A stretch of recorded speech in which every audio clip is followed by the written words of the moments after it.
iQ15 review. ഇത് review come എൻ്റെ ഒരു പേഴ്സണൽ എക്സ്പീരിയൻസ് ഷെയർ ചെയ്യുന്ന വീഡിയോ ആണ്. കാരണം iQ15 ഇറങ്ങി ഇപ്പോൾ ഒരുപാട് നാളായി, ഏകദേശം ഒരു മാസത്തിന് മുകളിലൊക്കെ ആയതുകൊണ്ട് ഇപ്പോൾ ആ സമയത്ത് ശരിയാണ് പ്രൈസ് ഭയങ്കര കൂടുതലായതുകൊണ്ട് അതിന്റെ ഞെട്ടലൊക്കെ ഒന്ന് മാറി വന്നിരിക്കുന്ന സമയമാണ്. ഇനി ഈ ഒരു സ്മാർട്ട് ഫോൺ ഇപ്പം എടുക്കുന്നത് വേർത്താണോ ഇല്ലയോ, ഈ ഫോൺ ഉപയോഗിച്ചിട്ട് എനിക്ക് എന്താണ് തോന്നിയത്, ഇതിന്റെ പോരായ്മകൾ എന്തൊക്കെയാണ്, നല്ല കാര്യങ്ങൾ എന്തൊക്കെയാണ്, ഇതെല്ലാം വിശദമായിട്ട് ഞാൻ പറഞ്ഞുതരാം. ഒരു മെറ്റൽ ഗ്ലാസ് സാൻഡ്വിച്ച് ആയിട്ടുള്ള ഒരു വൈറ്റ് സ്ലാബ് കൈ പിടിക്കുന്ന ഒരു ഫീലാണിത്. ഞാൻ സ്ലാബ് എന്ന് തന്നെ പറയും, കാരണം ഹെവി ആയിട്ടുള്ള ഫോണാണ്.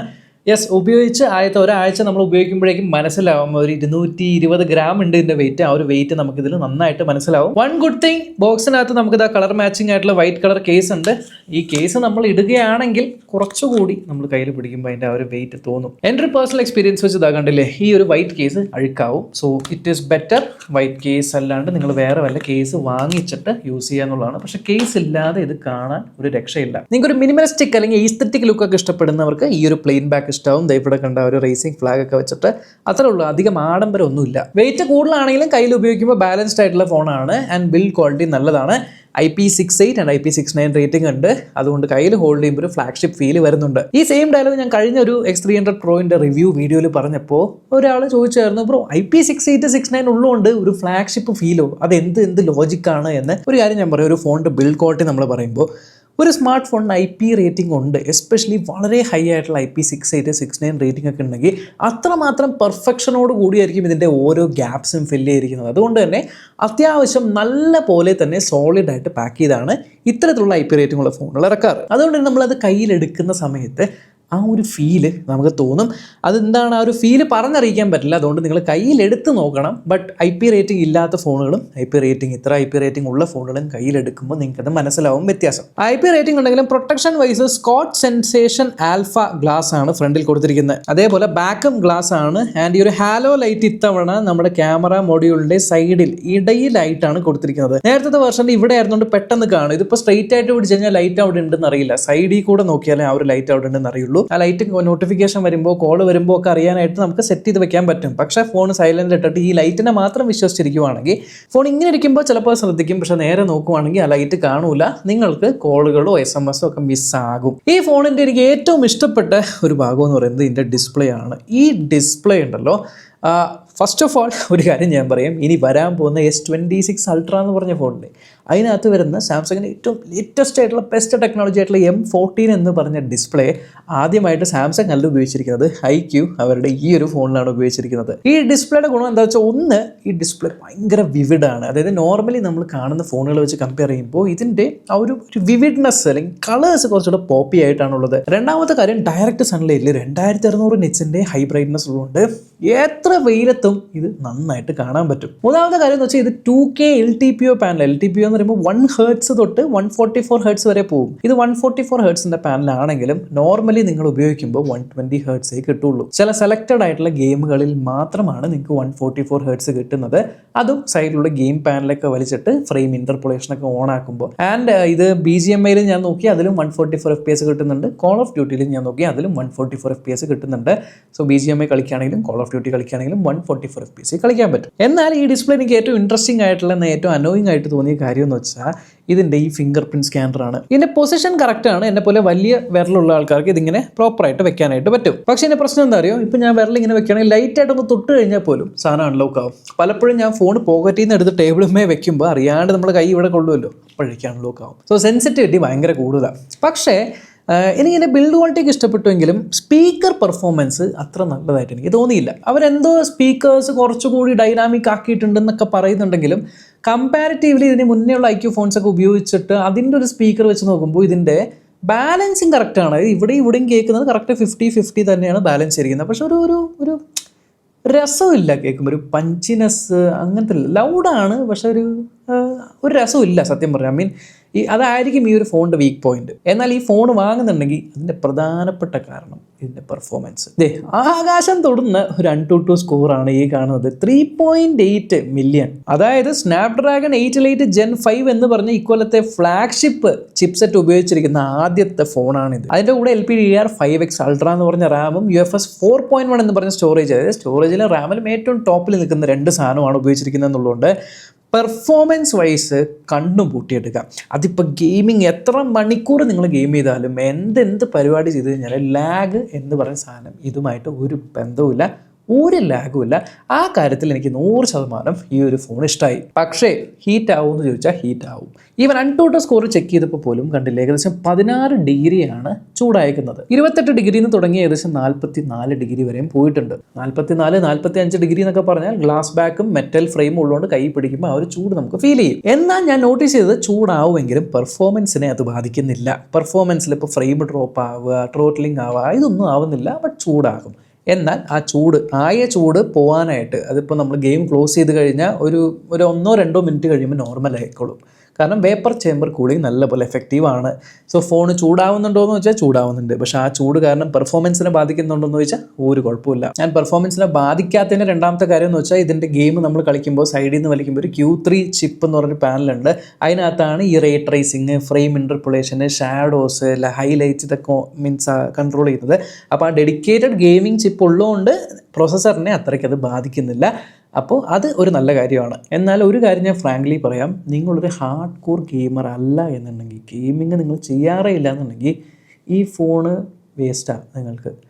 കാരണം ഇപ്പോൾ നിങ്ങളൊരു ലംബോർഗിനി മേടിക്കുകയാണെന്ന് വിചാരിക്കും. ലംബോർഗിനിയുടെ ടോപ്പ് സ്പീഡ് ഇപ്പോൾ ഒരു 200 അല്ലെങ്കിൽ 300 km/h ടോപ്പ് സ്പീഡിൽ പോകുന്ന ഒരു ലംബോർഗിനി വാങ്ങിച്ചിട്ട് നിങ്ങൾ സിറ്റിയിൽ വല്ല പച്ചക്കറി മേടിക്കാൻ വേണ്ടി അങ്ങോട്ടും ഇങ്ങോട്ടും മാത്രം ഓടിച്ച് നടക്കുകയാണെങ്കിൽ ഇങ്ങനെ ആയിരിക്കും. ആ ഒരു ഹ്യൂമിലിയേഷൻ ആയിരിക്കും, ഒരു ഇൻസൾട്ടായിരിക്കും. അതേപോലെയാണ് ഈ ഫോണ്. ഈ ഫോണിൻ്റെ പ്രൊസസ്സറിൻ്റെ മെയിൻ ഉദ്ദേശം എന്ന് പറയുന്നത് ഹൈ എൻഡ് ആയിട്ട് അടിപൊളിയായിട്ട് ഗെയിം കളിക്കുക എന്നുള്ളതാണ്. ഇപ്പോൾ വല്ലപ്പോഴും ഒക്കേഷണലി ഗെയിം കളിക്കുള്ളൂ, ഒരു നല്ല ഫോൺ വേണം എന്ന് പറഞ്ഞ് ഇതെടുക്കുകയാണെങ്കിൽ ഫോൺ നല്ലതൊക്കെ തന്നെയാണ്. പക്ഷേ ഇതിൻ്റെ ഒരു ആവശ്യം ഇല്ല, നിങ്ങൾക്ക് ഇത്രയും പവറിൻ്റെ ആവശ്യമില്ല. ഇതിൻ്റെ ഒരു പകുതി പോയിട്ട് 25% പവർ പോലും നിങ്ങൾ ഉപയോഗിക്കില്ല. പിന്നെ വെറുതെ എന്തിനാ ഇത്രയും പൈസ കളയണേ? ഞാൻ അത് പറയാൻ കാരണം എന്താണെന്ന് വെച്ചാൽ ഇതിൻ്റെ ബാക്കിയുള്ള ഫീച്ചേഴ്സ് നോക്കുകയാണെങ്കിൽ ഇപ്പോൾ ഇതിൻ്റെ ക്യാമറ 50 MP ട്രിപ്പിൾ ക്യാമറ സെറ്റപ്പാണ്. പ്രൈമറി ക്യാമറയിൽ എടുക്കുന്ന ഫോട്ടോസ് ഡീസൻ്റ് ആണ്, പക്ഷേ വളരെ ഓവർ സാച്ചുറേറ്റഡ് ആയിട്ടാണ് എനിക്ക് തോന്നിയത്. ആൻഡ് ഇതിൻ്റെ ഡിസ്പ്ലേയിൽ കാണുമ്പോൾ അതിനേക്കാളും കൂടുതൽ ഓവർ സാച്ചുറേറ്റഡ് ആയിട്ട് തോന്നും. സോ കമ്പാരിറ്റീവ്ലി ഇതിൻ്റെ ആ ഒരു ടോൺ എന്ന് പറയുന്നത് വിവിഡ്നെസ് കൂട്ടിയിട്ടേക്കുന്ന ടോണാണ്. ബട്ട് നിങ്ങൾക്ക് പോയിട്ട് ഫിൽറ്ററിൽ അത് മാറ്റാനൊക്കെ പറ്റും. ഡീഫോൾട്ട് മോഡിൽ ഇത്ര വിവിഡ് ആയിട്ടാണ് കിട്ടുന്നത്. പിന്നെ ആ ഒരു പെരിസ്കോപ്പ് ക്യാമറ തിരിച്ചു കൊണ്ടുവന്നു, വളരെ നല്ല കാര്യം. 85mm 3x പെരിസ്കോപ്പ് ക്യാമറയാണ് അതിനകത്ത് എടുത്തിരിക്കുന്ന ഫോട്ടോസ് ഒക്കെ കാണിച്ചു തരാം. കുഴപ്പമൊന്നുമില്ല, അത്യാവശ്യം നല്ല ഫോട്ടോസ് തന്നെയാണ് വരുന്നത്. പക്ഷേ അൾട്രാ വൈഡ് ക്യാമറ നോക്കി 50 MP ആണെങ്കിലും അത്ര ഒരു പെർഫോമൻസ് ഇവിടെ ഇല്ല. അതായത് ആ ഒരു പെരിസ്കോപ്പ് ക്യാമറ അല്ലാതെ പ്രൈമറി ക്യാമറയും അൾട്രാ വൈഡ് ക്യാമറയും മാറ്റിയിട്ടില്ല, ഇപ്പോഴും സെയിം തന്നെയാണ് ഉപയോഗിക്കുന്നത്. അപ്പോൾ എൻ്റെ അടുത്ത് ചോദിക്കുകയാണെങ്കിൽ ക്യാമറ നല്ലതാണെന്ന് വെച്ചാൽ ഐക്യൂടെ ഫോണുകളിൽ ഇന്നേ വരെ ഇറക്കിയിരിക്കുന്ന ഐക്യൂടെ ഫോണുകൾ വെച്ച് കമ്പയർ ചെയ്യുകയാണെങ്കിൽ this is one of the best camera. എന്നാൽ ഈ പൈസക്ക് ഇതാണോ ബെസ്റ്റ് ക്യാമറ എന്ന് വെച്ചാൽ അല്ല. അതിൻ്റെ കാരണം ഞാൻ പറയാമെന്ന് വെച്ചാൽ ഇതിൻ്റെ വീഡിയോഗ്രാഫി നോക്കുവാണെങ്കിൽ 8K 30 FPS വീഡിയോ എടുക്കാം. കാരണം പ്രൊസസർ അത്ര കേപ്പബിളാണ്. പക്ഷേ ആ ഒരു 8K 30 FPS first of all ആരും എടുക്കാറില്ല. അങ്ങനെ ഇനി നോർമലി എടുക്കാറില്ല 4K 60 FPS. ആ 4K 60 FPS ഫുട്ടേജ് സ്റ്റേബിൾ ആണെങ്കിലും കൺസിസ്റ്റൻ്റ് അല്ല. അതായത് ഒരു ആവറേജ് വീഡിയോ ക്വാളിറ്റി എന്ന് തന്നെ പറയുള്ളൂ കമ്പയർ ടു ഈ ഒരു പ്രൈസിലുള്ള ബാക്കി ഫോൺ നോക്കുമ്പോൾ. ഓൾസോ സെൽഫി ക്യാമറയും 32 MP തന്നെയാണ്. അത്യാവശ്യം കുഴപ്പമില്ലാത്ത ഫോട്ടോസാണ് എടുക്കുന്നത്. സെൽഫി വീഡിയോസും ഒരു ആവറേജ് ആണ്. വിച്ച് മീൻസ് ക്യാമറ ഇതിൻ്റെ ഒരു സ്ട്രോങ് പോയിന്റ് അല്ല. ബട്ട് ഈ ഒരു പ്രൈസിന് ഐക്യൂടെ മറ്റ് ഫോണുകൾ വെച്ച് നോക്കുമ്പോൾ ഐക്യൂടെ വന്നത് ബെസ്റ്റ് ക്യാമറ എന്നേ പറയുള്ളൂ. ഇനി സോഫ്റ്റ്വെയർ വൈസ് ഒറിജിൻ OS 6 ഇത് വരുന്നത്. And yes, fun touch OS വെച്ച് കമ്പയർ ചെയ്യുമ്പോൾ origin OS 6 is far better. അതിൽ ഒരു കുഴപ്പവും പറയാനില്ല. പക്ഷേ again if you are comparing oxygen OS നോക്കുവാണെങ്കിൽ, കളർ OS ഒക്കെ നോക്കുവാണെങ്കിൽ അത് വെച്ച് കമ്പയർ ചെയ്യുമ്പോൾ ഇത് കുറച്ച് ഇൻഫീരിയർ ആണ്. പക്ഷേ ഡോണ്ട് ഗെറ്റ് മീ റോങ്, കാരണം ആനിമേഷൻസ് കാര്യങ്ങളൊക്കെ സ്മൂത്ത് ആണ്, ഫ്ലൂയിഡ് ആണ്. പക്ഷെ നിങ്ങൾ ബാക്കിയുള്ള OS യൂസ് ചെയ്തിട്ടുണ്ടെങ്കിൽ ചിലപ്പോൾ അത് കമ്പയർ ചെയ്യുമ്പോൾ അത്ര ഇല്ലാന്ന് തോന്നും. പിന്നെ രണ്ടാമത്തെ കാര്യം എന്താ, ഈ കാണുന്ന സാധനങ്ങൾ ബ്ലോട്ട് വെയേഴ്സ്, ഇഷ്ടം പോലെ ബ്ലോട്ട് വെയേഴ്സ് ഇതിനകത്തുണ്ട്. അപ്പോൾ ബ്ലോട്ട് വെയേഴ്സ് ഇല്ലാത്ത ക്ലീൻ UI അല്ല എന്ന് ശ്രദ്ധിക്കണം. പിന്നെ ഓൾസോ AI ഫീച്ചേഴ്സ് നോക്കുവാണെങ്കിൽ കമ്പാരിറ്റീവ്ലി ലിമിറ്റഡ് ആണ്. പല ഫോണുകളും സൈഡിൽ ഇപ്പോൾ മൈൻഡ് സ്പേസ് എന്നൊക്കെ പറഞ്ഞ് കീ കൊടുക്കുന്നു, പലതരം AI കാര്യങ്ങൾ കൊണ്ടുവരുമ്പോൾ ഇതിനകത്ത് AI ഉണ്ട്, ബേസിക് ആയിട്ടുള്ള AI മാത്രമേ ഉള്ളൂ. എന്നാൽ ഒരു ഫ്ലാഗ്ഷിപ്പ് ലെവൽ ഫീച്ചർ ഇതിനകത്ത് എന്ന് പറയുന്നത് അപ്ഡേറ്റ്സ് ആണ്. ഇതിൻ്റെ സോഫ്റ്റ്വെയർ അപ്ഡേറ്റ് നോക്കുകയാണെങ്കിൽ 5 ഇയേഴ്സിന് സോഫ്റ്റ്വെയർ അപ്ഡേറ്റും 7 ഇയേഴ്സിന് സെക്യൂരിറ്റി പാച്ച് അപ്ഡേറ്റും കൊടുക്കുന്നുണ്ട്.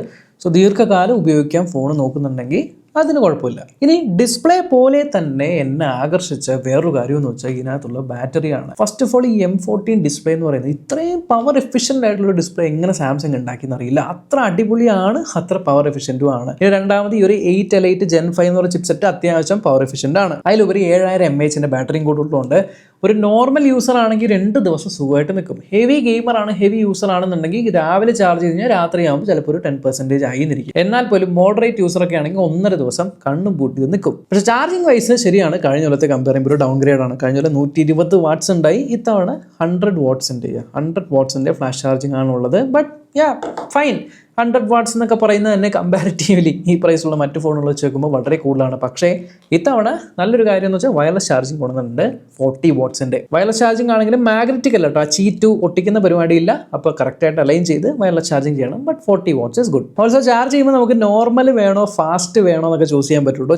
ചില ആൾക്കാർക്ക് ഈ ഫാസ്റ്റ് ചാർജിങ് ചെയ്യുമ്പോൾ ഹീറ്റ് ആവുമോ അങ്ങനെ പേടിയൊക്കെ ഉണ്ടെങ്കിൽ നോർമൽ ഇടാം, അല്ലെങ്കിൽ ഫാസ്റ്റ് ഇടാം, അങ്ങനെ ഒരു ഓപ്ഷൻ വരും. സോ ഡിസ്പ്ലേ കൊള്ളാം, പെർഫോമൻസ് കൊള്ളാം, ബാറ്ററി കൊള്ളാം. IQ ഫോണുകളെ വെച്ച് കമ്പയർ ചെയ്യുമ്പോൾ ക്യാമറ നല്ലപോലെ ഇമ്പ്രൂവ് ആയിട്ടുണ്ട്. ഇതൊക്കെയാണ് ഇതിൻ്റെ നല്ല കാര്യങ്ങൾ. എന്നാൽ ഇമ്പ്രൂവ്മെൻറ്റ്സ് ആയിട്ട് എനിക്ക് തോന്നിയത്, ഒന്ന് സ്പീക്കർ പെർഫോമൻസ് കുറച്ചുകൂടി ഇമ്പ്രൂവ് ആവാനുണ്ട്, അൾട്രാ വൈഡ് ക്യാമറയുടെ പെർഫോമൻസ് കുറച്ചുകൂടെ നന്നാക്കാനുണ്ട്. പിന്നെ ഹാപ്റ്റിക്സ് നല്ലതാണ് കേട്ടോ, പറയാൻ പറ്റുമോ, ഹാപ്റ്റിക്സ് അത്യാവശ്യം നല്ല തന്നെയാണ്. അത് നമ്മൾ ടൈപ്പ് ചെയ്യുമ്പോൾ വരുന്ന വൈബ്രേഷനിൽ അത് നല്ല പ്രോപ്പറായിട്ട് വർക്ക് ചെയ്യുന്നുണ്ട്. ആൻഡ് പിന്നെ മൂന്നാമത്തെ ഈ AI ഫീച്ചേഴ്സ് അത്രയ്ക്ക് അങ്ങില്ല കമ്പാരിറ്റീവ്ലി മറ്റ് ഫോണുകൾ വെച്ച് നോക്കുമ്പോൾ. ആൻഡ് ഫൈനലി ഇതിൻ്റെ ഏറ്റവും വലിയ നെറ്റി ചുളുക്കിക്കുന്ന ഒരു പ്രശ്നം എന്ന് വെച്ചാൽ ഇതിൻ്റെ പ്രൈസാണ്. ആ പ്രൈസിന് ഞെട്ടൽ ഇന്ന് പല ആൾക്കാർ ഇപ്പോഴും മാറിയിട്ടില്ല. ഒരു IQ ഫ്ലാഗ്ഷിപ്പ് ഫോൺ എന്ന് പറയുമ്പോൾ മൈൻഡിൽ വരുന്ന ഒരു 55,000, അതാണ് 54,999, ഇത് 999, ഇതാണ് നമ്മുടെ മൈൻഡിൽ വരുന്നത്. പക്ഷേ ഇത്തവണ 72,999 എന്ന് പറയുമ്പോൾ അത് ദഹിക്കാൻ കുറച്ച് പാടാണ്. അത് ആദ്യം ഇറങ്ങിയോണ്ടാണ് കമ്മി. അത് കഴിഞ്ഞ് പിന്നെ പല ഫോണുകൾ ഇറങ്ങിയപ്പോൾ അതിൻ്റെ പ്രൈസ് കണ്ടപ്പോൾ മനസ്സിലായി ഇനി ഇതിങ്ങനെ ആയിരിക്കും പ്രൈസിങ് എന്ന്. സോ ആ ഒരു പ്രൈസിങ്ങിൻ്റെ ഞെട്ടൽ മാറിയിട്ടുണ്ടെന്നുണ്ടെങ്കിൽ this phone as a phone, അത് ഫോണായിട്ട് നമ്മൾ നോക്കുവാണെങ്കിൽ ഒരു കുഴപ്പമില്ലാതെ കണ്ണും പൂട്ടി പെർഫോമൻസ് ഓറിയൻറ്റഡ് ആയിട്ട് എടുക്കാൻ ആഗ്രഹിക്കുന്നവർക്ക് എടുക്കാവുന്ന ഒരു നല്ല ഫോൺ തന്നെയാണ്. ബട്ട് വീഡിയോ പറഞ്ഞിരിക്കുന്ന പോരായ്മകളും കൂടി കൺസിഡർ ചെയ്തിട്ട് വേണം ഇത് തന്നെയാണോ നിങ്ങൾക്ക് പറ്റിയ ഫോണെന്ന് തീരുമാനിക്കാനായിട്ട്. ഈ ഫോണിൻ്റെ ഡീറ്റെയിൽസ്, കേസ്, ആക്സറീസ് കാര്യങ്ങളൊക്കെ ഞാൻ വേണമെങ്കിൽ പ്രൊഡക്റ്റിൽ ടാഗ് ചെയ്ത് വെച്ചേക്കാം, നിങ്ങൾക്ക് ചെക്ക് ചെയ്ത് നോക്കാവുന്നതാണ്. ചാനൽ ആദ്യമായിട്ടാണ് കാണുന്നതെങ്കിൽ സബ്സ്ക്രൈബ് ചെയ്യണം, തുടർന്ന് ബെല്ലേക്ക് ക്ലിക്ക് ചെയ്ത് ഓൺ നോട്ടിഫിക്കേഷൻ എനേബിൾ ചെയ്യാൻ മറക്കണ്ട. നമുക്ക് ഇനി അടുത്ത വീഡിയോ കാണാം. ബൈ.